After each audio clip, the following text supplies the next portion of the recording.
this marvelous thing of being a soul.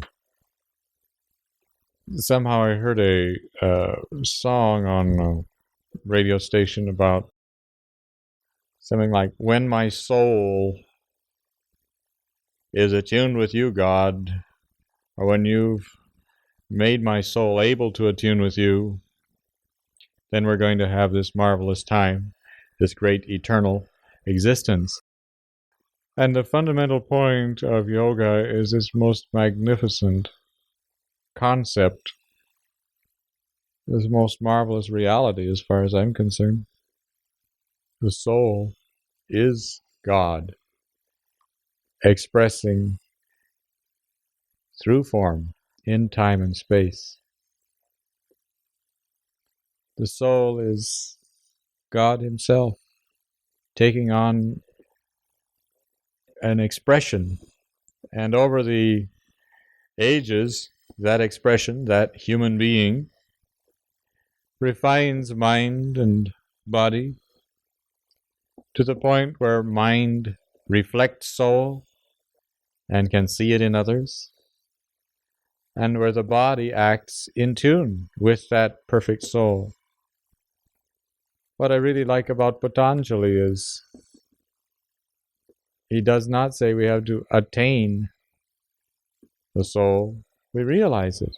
We become conscious of it. And American society is all designed to go get the soul. Is that what I need? A soul? Okay. How much is it? And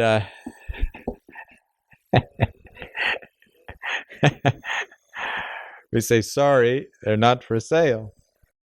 And that's very frustrating to our way of life. You mean the soul's not for sale? It's like the guy that came in the yoga center one day and said, how much is the full lotus? And we told him the full lotus wasn't for sale, you know. Wouldn't that be great in a newspaper ad, you know, about a quarter page saying, full lotus is now available, $49.95.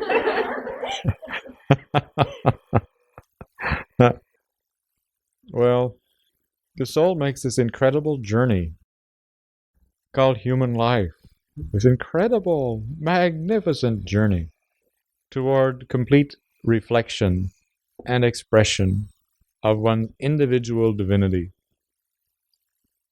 In a sense, this fellow who was very high on drugs, high is a word I use lightly there, he used to go places and people would pay a vast sum to hear him say, down from the apron of the stage, "You're perfect." And people sitting there with all kinds of maladies and all kinds of paranoia and schizophrenia and various other conditions would say, "Yeah, we're perfect. Yay, let's go hear him again." And this fellow did very well running around the country telling people that they were perfect. Well, how do you explain that now? If your soul is God expressing in a focal point of divinity, can't we then be perfect? Are we not then necessarily perfect? Well, on this misconception hangs many a deluded life and a very painful one. I had a buddy who was extraordinarily schizophrenic, who felt, according to the Bible and according to his minister, once you confess your sins and are saved, you are no longer a sinner. And there's no way you can be a sinner, and sin implied mistakes. There's no way you can make mistakes, anything. So therefore, everything you do is right. Well, in his particular case, speedily found a young lady, speedily was becoming a father. So this was all perfect. And so they used to make love on church lawns. And before you know it, he decided he was going to deliver the baby himself. And He was perfectly able to read a perfect little encyclopedia about how to do it. Only thing is, the baby was a breech birth, and the baby died. And watching a man who is certain he's perfect go through these and almost end up in jail, and being part of the funeral party, I helped bury this little kid,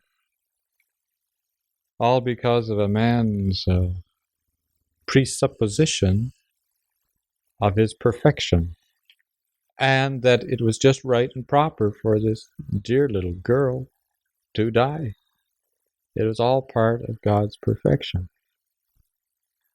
There have been kings and emperors throughout history who have the idea they're perfect, and they have slaughtered so many hundreds of thousands or tens of thousands. And until one resides in the soul and looks out from the soul across the mind and across time, history, one has real trouble grasping this bit about being perfect and an idiot at the same time. If man were perfect in his expression, we would not be having wars, smog, or the Johnny Carson show. I hope I didn't irk him, because he makes headlines when he's irked. But the idea that Ramakrishna came, one of the essential points of his message is that people have to see that there's this absolute perfection and there is this relative movement from gross to subtle. That the relative world is as real as the absolute world until you have realized the absolute. When you can live in this perfect soul and look out from this perfect soul, and your words and actions express from this perfect soul, then you can say you have perfection. But even then you're going to become more subtle, he said. Even then you're going to grow to higher states of awareness. But as long as a person does not know totally that he or she is this soul, is this focal point of divinity, as long as one is caught up even in the buddhi, let alone the mind, the prana sheath, the physical sheath, one is imperfect. One is a manifestation of God working toward perfection, evolving, moving toward a higher and higher vehicle. And Ramakrishna went on to say, a real sizzler, he said, and there is no end to this. There is no end to God realization. It never ends. And I've met some great yogis in my day, and I have been blessed to be polite enough not to guffaw when they say they have realized all there is to know, because that is such asinine insult to God. But anyway, it happens regularly. The ideal, according to Sri Ramakrishna, which is a life-saving message, it's what got in there and made yoga dynamic again, and made religion so dynamic. There is no end to this realization. It goes on and on and on, and your soul is expressing ever new, ever more subtle values. And unless it's getting a chance to express ever new, ever more subtle values, if you just like to sit there blissed out, forget it. You think you're being religious? You're just taking a breather. You got a little bit ahead of the human race. You get your bliss. Watch out. They're going to be going past you again. You're playing the part of the hare in the tortoise and the hare. And the tortoise is going to win, and you're going to wonder what happened to you. You were in bliss all the time. So what? Well, there's this magnificent play, this journey of the soul, which often gets diluted into thinking it's made. The soul personality often thinks he or she has made it and whatnot, and then there are all these beautiful little nudges, pushes, and finally the downright pressure play. Now, the way the soul experiences is through the mind and through the body. Mainly, as you would see then, through the human nervous system. Now, every experience is recorded.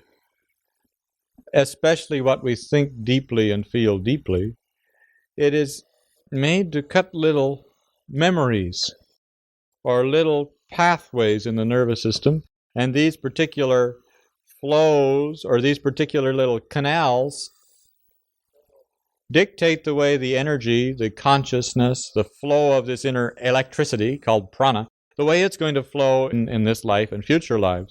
And these little canals are called samskars.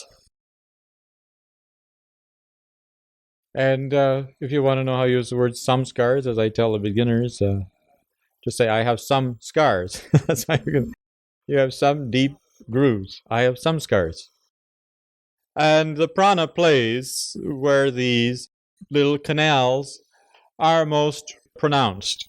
Very often, a human being walking the earth, their prana is mainly playing in the lower three chakras of the spine, where is stored the memory about how to survive, how to procreate, and how to strive for pleasure while you're trying to survive and procreate. And also kind of an animalistic cunning mind about how to survive mentally against others. And that's where most of us are at, this prana play and these particular canals, these particular grooves that we have dug within our nervous system.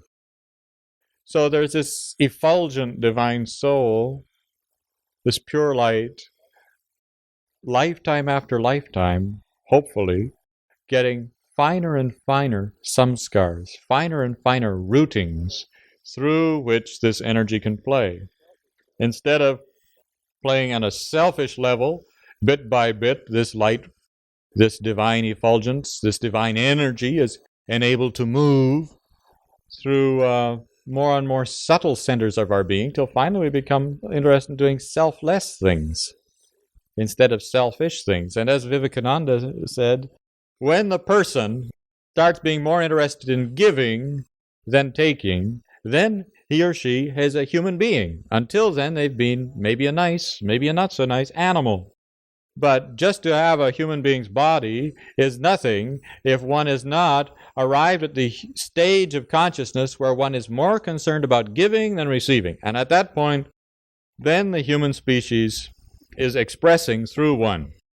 And needless to say, Ramakrishna says, don't stop there, because then comes the divine man, the divinized being, in which all these new canals of thought, of feeling, of awareness are perfected.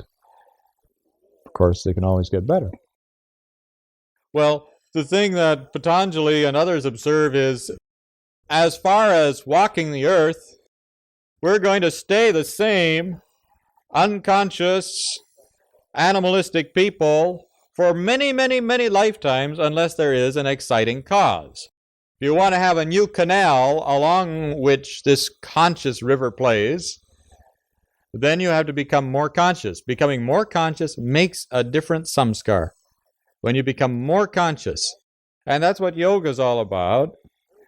As a result of being more conscious, the nervous system allows a higher amount or a more subtle amount of this divine life force, this divine consciousness. It's not only vital, it's conscious, to play through your being and into your life. As a result of our being containers of the divine soul, and I'll quibble with that term later if I feel like it, because that's not exactly accurate. But as a result of this, all our relationships happen. The way your consciousness plays through you, through your thought process and through your activity, is a direct cause of all your karmas. The way the world comes back on you, the way people treat you, the way people think of you, it's all based on this marvelous play of consciousness within your being. So unless there's an exciting cause, a more conscious aspect, or some pain that makes you think, one will go on at the same level. And occasionally we can find within ourselves that there are areas that have just been the same for years, that there has not been an exciting cause.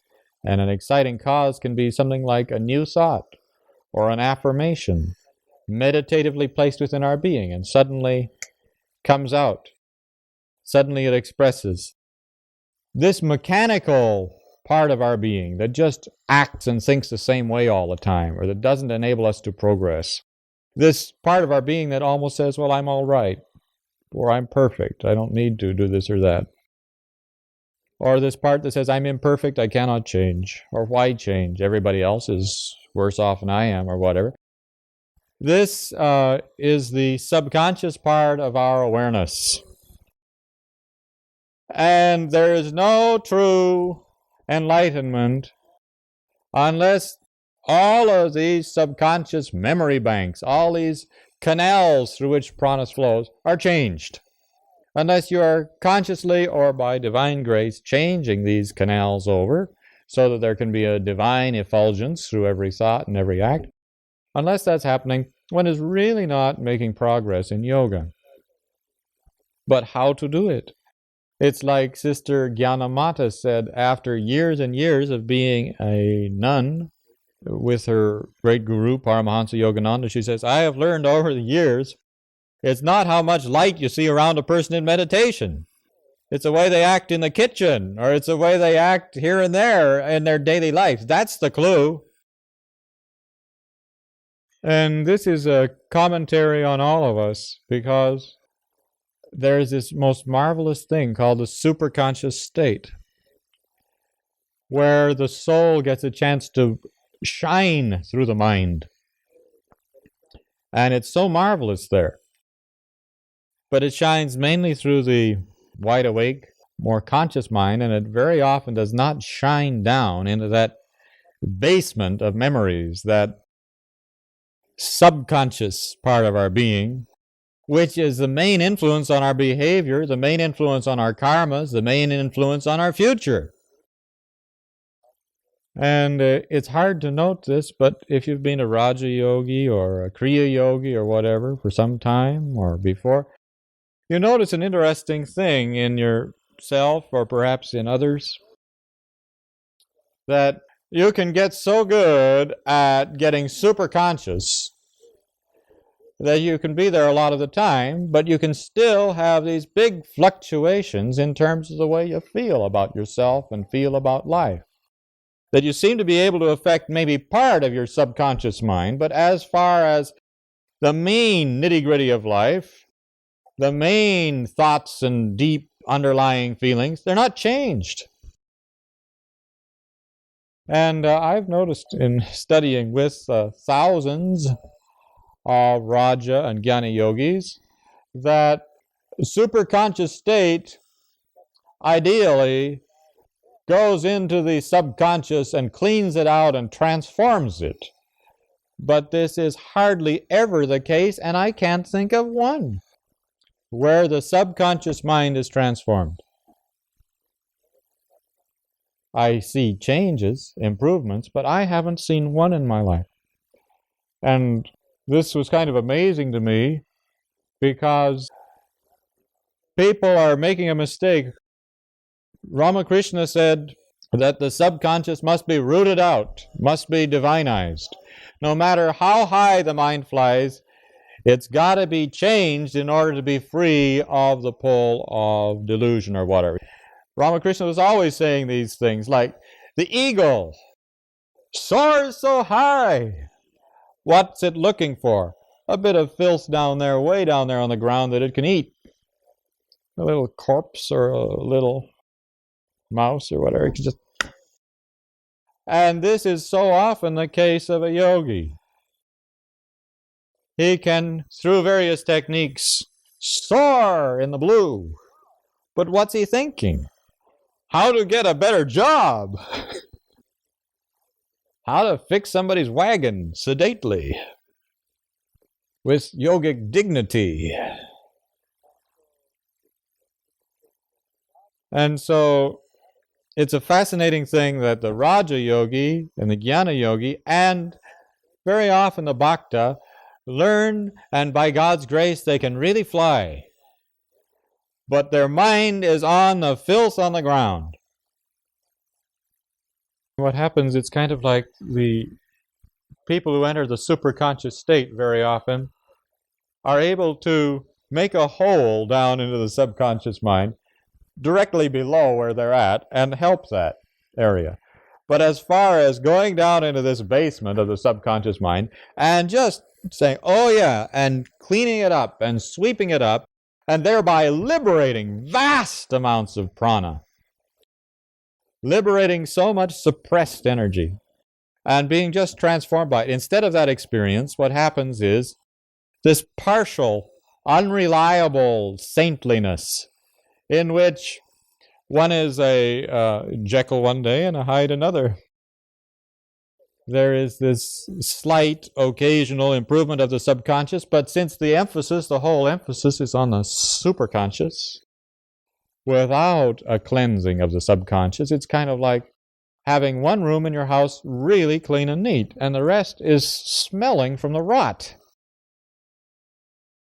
Anyway, this can happen to the Raja Yogi, who can, with power and will, penetrate the superconscious and stay in it only so long as the basement or the karmas, the various aromas and various causes from the basement, until they get out there and start tampering with life. And then one very often tries to flee to the superconscious a few times, and then one curses one's fate and thinks, God, here I am, a Raja Yogi.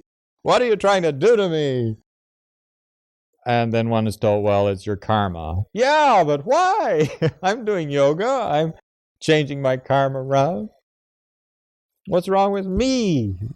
This kind of thought comes into the Raja Yogi. It's kind of the feeling on the Raja Yogi, I'm a fake. I look good, I'm acting good, I'm flying high, but I'm a fake. Now, there may be exceptions to this. I certainly hope there are. I'm just talking about seeing this disease. And the same thing with the jnani. Pretending so often to be the soul. Pretending the world's a dream and faking it all away. Living in terror inside, lest something like a blow to the health or a blow to one's personal resources or income, a blow come and scare them to death. Only by God's grace is a jnani able to put on his pretension and conceit. And I'm not saying there's anything tragically arrogant about this. I'm saying it's a nice stage. It's like Baba Haridas said. He says, we all become bhaktas in the end. All of us.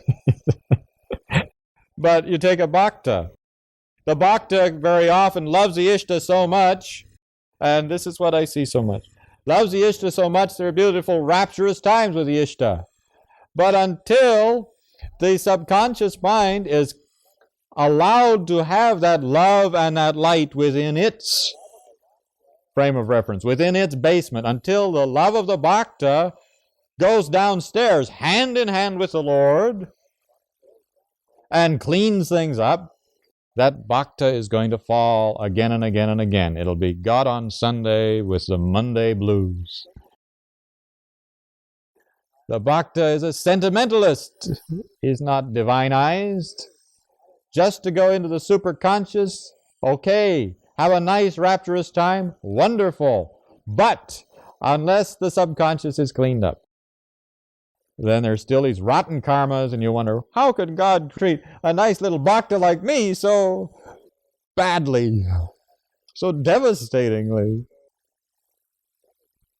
So this is why Sri Ramakrishna practiced 84 tantras.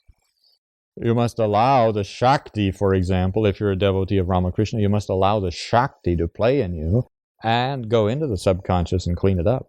Because unless there is a cleansing of the subconscious, forget it. Tantra comes from the root word expand. It means the divine light goes into this basement, into these limited areas of ourselves, and blows them up. The love expands so much that the crud falls off. There's just not any room for it. Too much light in here to entertain another negative samskar.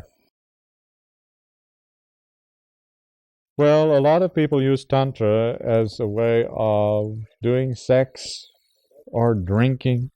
This one great yogi, for example, was so very, very high, but he still had a strong sex desire.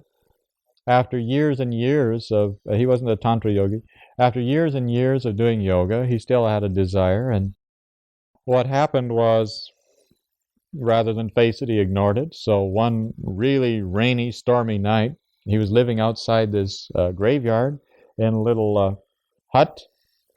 And what happened is this beautiful woman, just suffering from the rain, came knocking at his door and asked if she could just be sheltered. And he said, well, I'm a yogi. I've been doing yoga for years. I think it'd be just safe. So he told her to go and be in that part of the room. And he was quite content that he'd be able to spend the night in his yoga cool, but he just couldn't resist it. And he approached her and had sex with her ferociously and wondered what happened. And toward dawn, she said, I see it's cleared a bit. The weather's cleared. Excuse me, I'm going to leave. And he thought, oh, who is she? What have I done? I mean, like 30, 40 years of sadhana just shot. What have I done? And who is she? He began to wander around. Where have you seen a lady? She was dressed like this, and he was asking all over the place. And he went to the nearby town, and no, we haven't seen her. Oh. Well, anyway, the fellow then, the next night, again, raining and storming. In India, it can do that for a while. Same knock, same woman, same problem. Same surrender, same remorse. And the next day, he's running around saying, did you see a woman go by here? I mean, she looked like this, etc., etc. Well, in India, everything happens 3 times, 7 times. So what happened was the next day,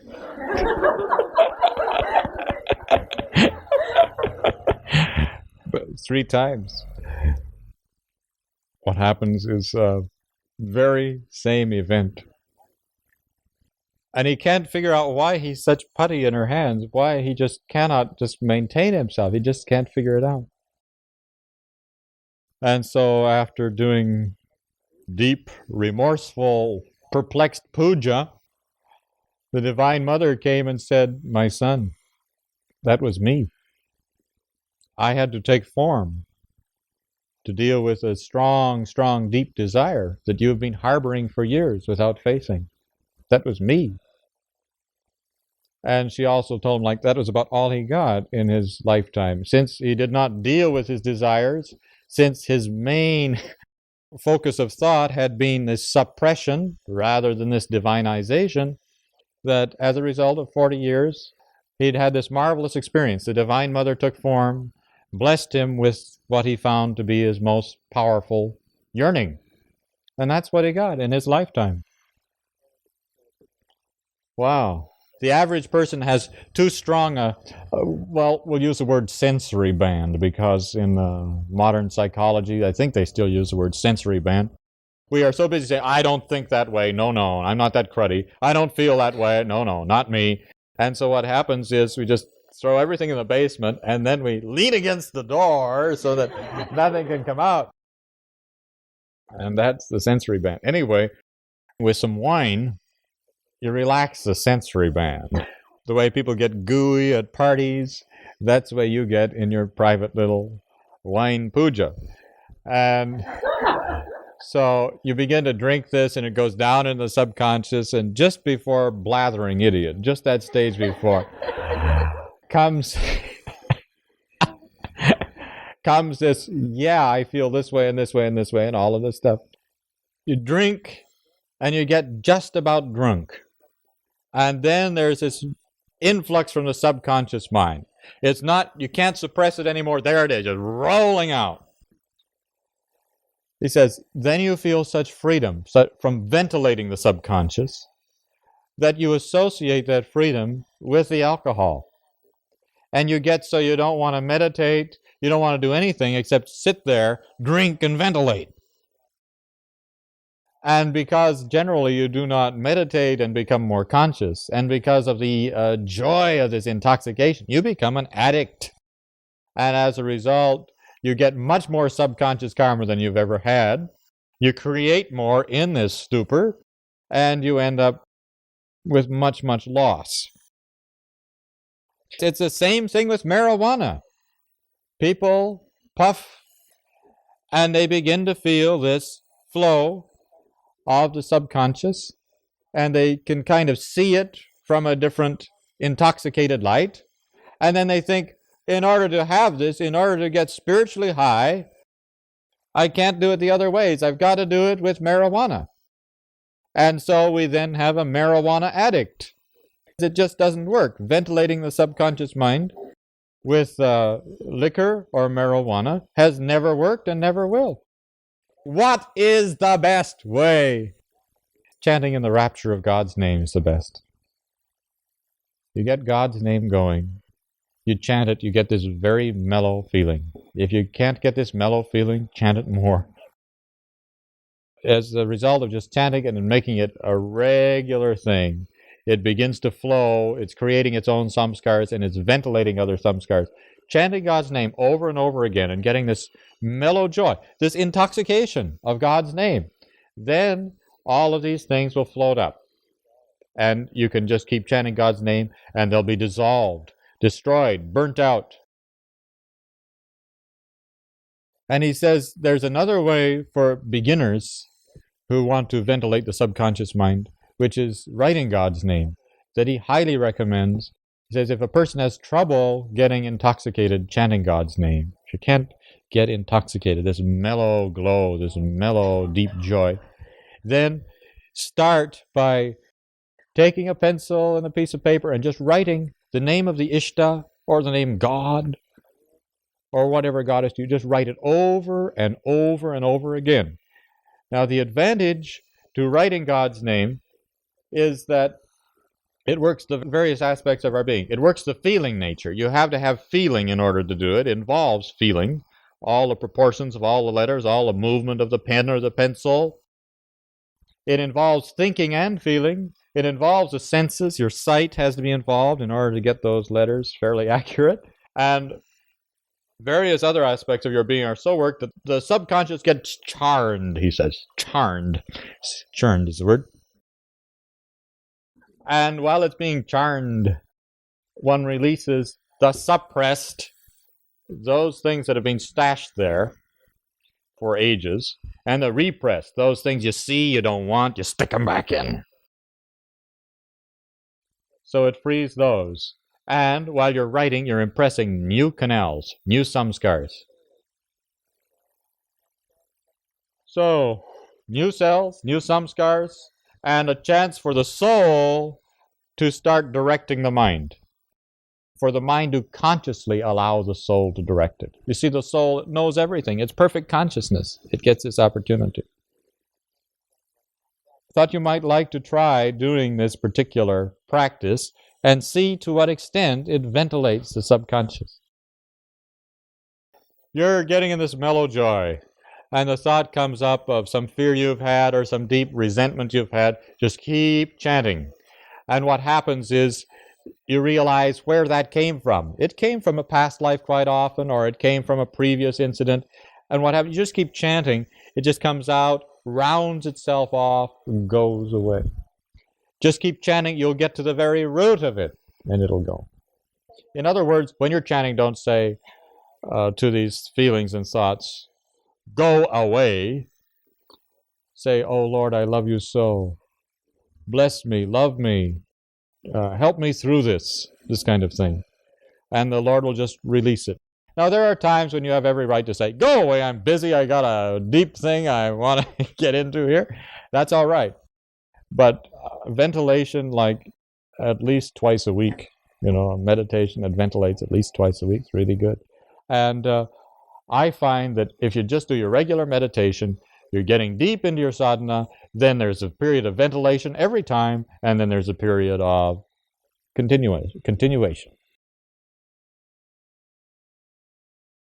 There's nothing wrong with the superconscious expressing and doing everything. The idea is whether you, with your ego, are willing to allow your superconscious to come into the basement, or if you're just going to take pot shots at it.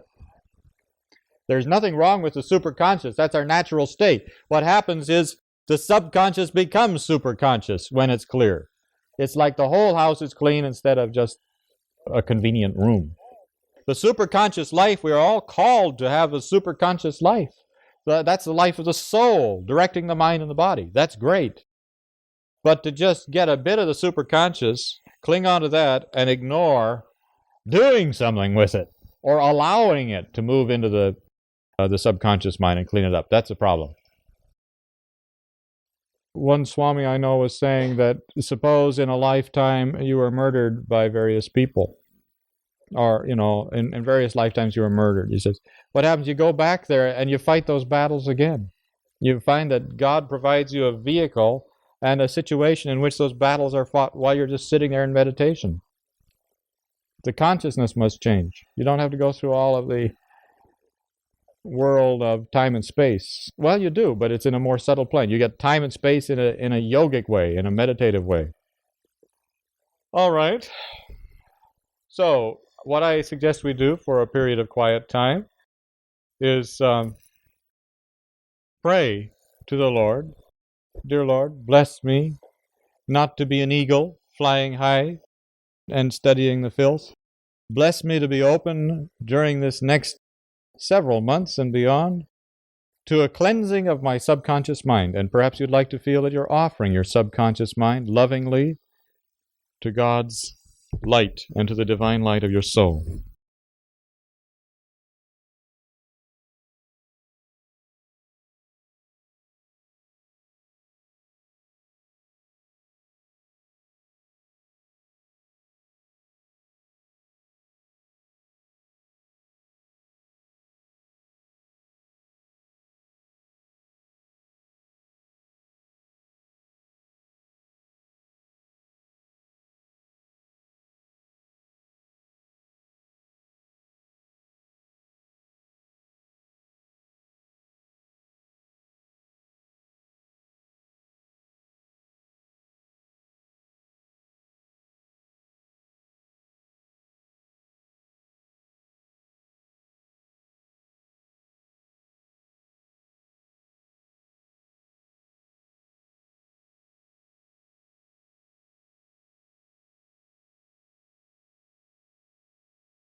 Cleanse our subconscious mind, all our stored impressions, thoughts, fears, ambitions, worries, behaviors, attitudes, actions of the past. Transform our whole being into your temple. Bless us so that when we dream of you. Bless us so that even when we are completely unaware of the mind, whatever flashes into it is of the divine. Transform all negative moods and depressions and anxieties by simply placing your holy being here in our subconscious mind. Live in our subconscious and transform us. Amen.